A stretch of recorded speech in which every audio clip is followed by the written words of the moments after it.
Tua opinião, por que você acha que do nada o freestyle ficou mais, vamos colocar assim, perdeu o protagonismo do confinamento e o compost veio logo em seguida? Qual que é a sua opinião sobre isso? Minha opinião, principalmente opinião de campo, né? Opinião de quem está no dia a dia, quem está acompanhando, sentir as dores, cada dia numa região, cada dia com produtores, regiões diferentes, bacias leiteiras diferentes.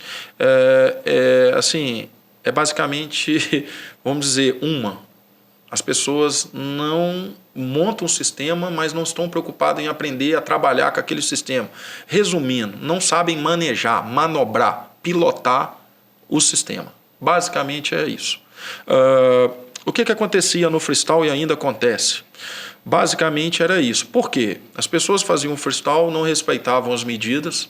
As pessoas acham que a medida do freestyle ela é fixa. Tem a cama, o box aqui tem que ter tanto de largura, tanto de comprimento, a cama tem que ser X de medida. E depende muito. Depende por quê? Cada rebanho tem o seu tamanho. Imagina, é como se fosse a nossa cama. Eu tenho uma pessoa, às vezes é uma pessoa de 2,20 metros de comprimento, de altura. Esse cara ele não pode se deitar numa cama de 1,80 m. As pernas dele vai ficar para fora, a cabeça vai ficar para fora. Ok? Eu tenho uma pessoa de 1,60 m, eu ponho ele numa cama de 3 metros de comprimento e de 2 de largura. Gastou vai virar Exato. Então o que acontece? O dimensionamento das camas foi um dos grandes gargalos aí. Por quê? A turma não respeitava e ainda em muitas situações não respeita a medida do seu rebanho.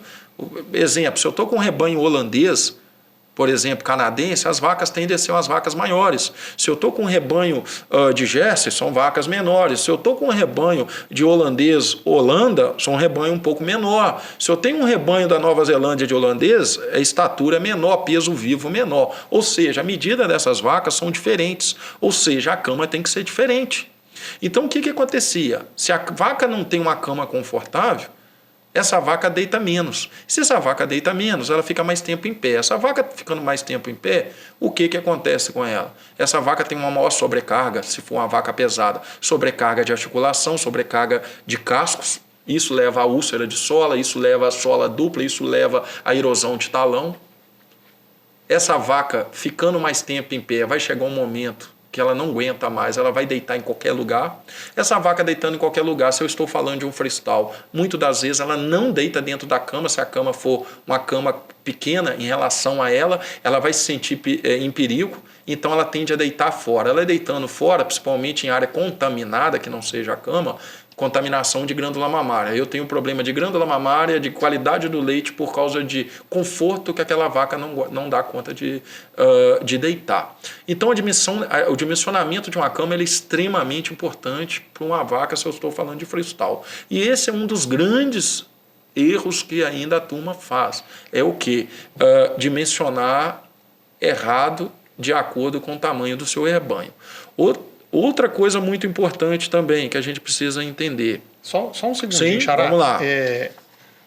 Uma coisa que é muito importante nessa questão da medida é que o rebanho também seja homogêneo, né? Sim, a gente quer um rebanho padrão, não só de raça ou só de grau de sangue. A gente quer um rebanho padrão para ter respostas padrões. Ou seja, se eu tenho um rebanho todo holandês no mesmo tamanho, possivelmente o consumo de matéria seca desse rebanho é mais padronizado. Possivelmente, se geneticamente esse rebanho também é padronizado, a resposta também vai ser. As respostas zootécnicas são mais padronizadas. Agora, o problema é quando eu tenho animais de graus de sangue diferentes dentro de um rebanho. Cada grau de sangue responde de um jeito, reprodutivamente falando, produtivamente falando. Então, eu tenho que... lógico, eu preciso de ter um rebanho mais padronizado, né? E aonde que, às vezes, eu fico lá e cá, cada ano, não sei o que, vou usar um boi Nelore na vacada, aí passa outro ano, vou usar um boi de corte, outro ano vou voltar no touro de leite. O cara fica lá e cai, ele nunca padroniza rebanho, então ele nunca tem resposta padrão. Ele sempre tem uma resposta despadronizada, zootécnica e produtiva, né? Que está dentro do zootécnico. E tem aquele negócio também dele resolver mudar de ideia no meio do caminho, né? Sim. Isso é um problema, porque ele fez todo o freestyle dele, fez tudo, a cama certinha para aquele rebanho dele, de repente ele cismou que, não, falaram lá que o rebanho tá grande demais, eu tenho que diminuir a estatura do rebanho. Não, beleza, como é que você faz com a cama, né? Então, para mexer com o freestyle, principalmente, eu acredito que o planejamento e seguir o planejamento seja mais importante até do que qualquer outro sistema que eu tenho na cabeça, assim, mais o normal de ser trabalhado, né? Sim. Então nós temos que focar muito nisso, dimensionamento de cama. Agora tem outra coisa também muito importante que está na cama. A capacidade de absorção de peso da cama. Qual que é o colchão que vai se usar? Né? O colchão de palha, qual que é o colchão? Pensando na gente. É a mesma coisa se eu deitar em cima de um colchão de tábua, ou vou deitar em cima de um colchão de cimento, ou vou deitar em cima de um colchão que tem a capacidade de absorver o meu peso. A mesma coisa é a vaca. A vaca precisa de um colchão que tenha a capacidade de absorção do peso dela. Eu estou falando de um indivíduo de 600, 700, 800 quilos, dependendo da fazenda, dependendo do rebanho, da raça. Né? Então é muito peso em cima daquela estrutura.